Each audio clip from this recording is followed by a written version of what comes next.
Yo, what's up YouTube? It's your boy Damontae bringing you a banger. Don't forget to go follow on my Twitch, please. Here you will never miss out on daily Payday content. The Sniper Rifle Gambler build, and the perk deck abilities look like this. The first card being Medical Supplies, which makes ammo boxes heal you, and it cannot happen more than 3 seconds at a time. Its base is like 16 and 24 per heal. And if you have lower HP than your teammates, the healing effect is increased by a 20%, and it can stack up 3 times. So, for each teammate can give you a 20%, that can be a 60% in total. Ammo Give Out. When ammo boxes are taken, you give 50% of the normal ammo pickup to the teammates, and this is on a 5-second time phase. Also, you gain a 20% HP increase. Next is Sharing is Caring. This card will allow you to give your teammates heals from the ammo boxes that you're picking up for 50% of the amount.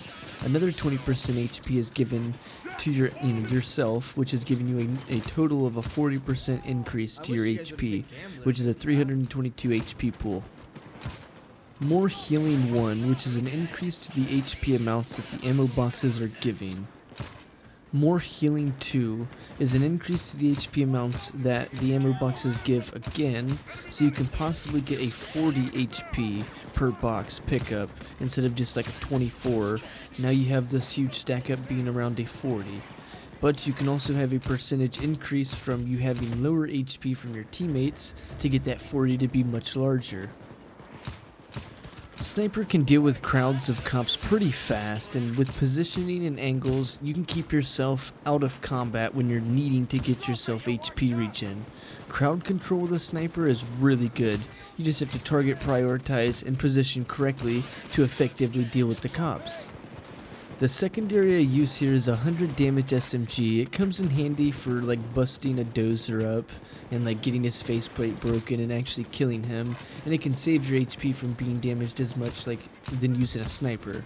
It is very nice inside the close quarters combat for like the heavy units and any of the common cops, just because sometimes it may be hard for you to actually hit things with your sniper, but if you are in close range and using a sniper, that is probably one of the best tools that can be used. I'm using a secondary weapon that is a good, solid gun, but can struggle sometimes with picking up ammo. But I'm using a sniper that will, require you to pick up the ammo that I shoot out. So with that being said, it works out with your HP regen. Since you need to refill your ammo in the sniper with the ammo that you shot out, that's how you're going to be able to just accumulate your own heals in this perk in this situation with this build that I'm set up here. Now, you obviously want to take ammo from your teammates too, just don't be obnoxious with it. Make sure to grab 2 jokers so that you can get the HP increase, which is most beneficial from getting yourself back to 225. But it is very awesome to have 2 jokers and the optical illusions trigger so that you can stop yourself from getting, damage taken, all the time. You have other things on the map that are getting shot at. Now, let's go to the skills for the build here. I grab myself uppers aced in case I do get myself into a rough spot and I need to get HP instantaneously and have 2-shot HP. Uppers will be here for me. Now, as I mentioned earlier, we do grab ourselves partners in crime with 2 jokers. The 2 jokers goes with, another skill called optical illusions. It also will help us get ourselves, with partners in crime, the HP buff, get us back to 225 closer at, a faster rate. I'm grabbing myself grays so that I can deal with the, crowd control just in an effective way. I then grab myself bullseye, shock and awe, and resilience so that I can have armor regen in passive ways and in aggressive way. And then I grab myself diehard ace so that I have 70 armor value. Then I grab surefire, just basic, so that my SMG can have a lot of ammo and its full magazine. Then I'm grabbing myself 16 stability and fire control so that I have accuracy and stability stack ups. Next I go for the run skills and I go for full crits, while grabbing high value target in the professional. And that is it. For my sniper rifle, this is what I've done. I put the contractor silencer, which is giving me an accuracy and stability increase with the professional skill. Next I go for the accuracy increase for the boost. As for the gadgets, I go for the compact laser, which gives me no change. For the grip, I go for the titanium skeleton, which is giving me a +4 accuracy and some concealment increase. Next I go for the sight. This is purely optional for the player, but I'm using the Seymour. Next is the stock. You have some options here, but for the most concealment, I'm going for the folding stock. For my secondary here, you have a couple of options that you can use out of the 100 damage SMGs, but this is the one that I have chose. I went for the bigger the better suppressor for the accuracy stability increase. For the boost, I'm using a concealment. For a gadget, I'm using the compact laser, which is giving me no change. For the grip, I'm using the rubber grip, which is giving me a stability and a concealment increase. For the sights, I'm using nothing because of just concealment.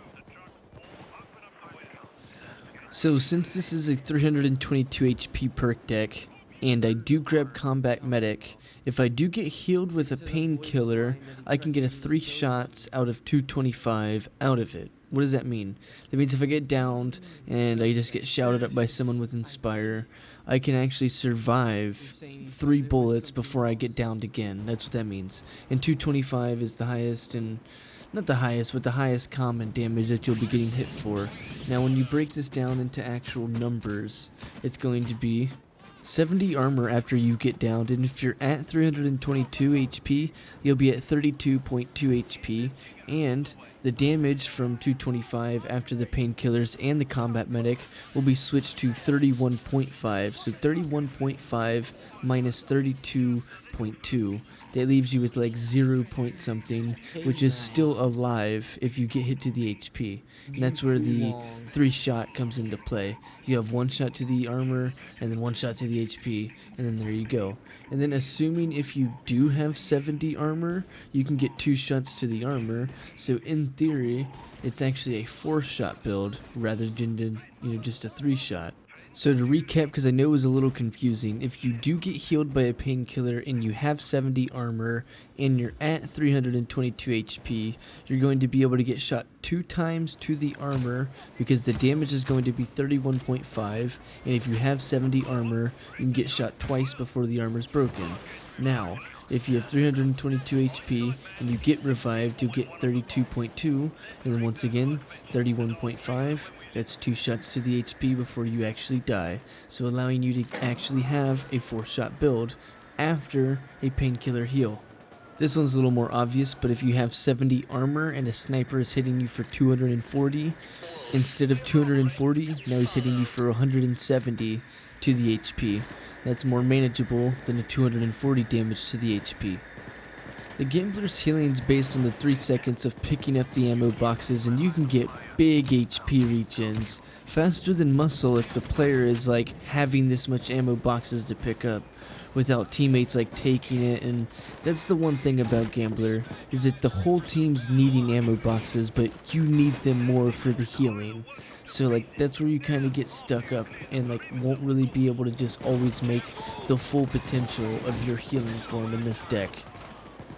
But with that knowledge being said, that you can have massive heals because of you having lower HP than your teammates and being able to pick up, massive chunks of HP in a 3-second time frame, and you can pair things like first aid kits if required, and once again you can still pair something like hostage taker if required, and then you have just insane healing deck.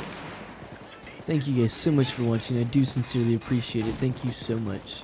If you did like the video, please hit a like on the video. If you do, subscribe to me. I do sincerely appreciate it. It helps me reach my new goals. If you hit comments, I will try to, comment every comment that I'm actually getting so that you guys can have some fun while watching the video and maybe chat with me if there's some question or something that you've changed in the video, like a gun or a particular, skill that you might have, seen better. I'm always, open to see that stuff. If you guys are interested inside the weekly build videos, you come over here to my YouTube and you go into the second section here. We'll have a full playlist with all the build videos for the weekly builds. We had started this weekly build series all the way back in June 16th of 2022.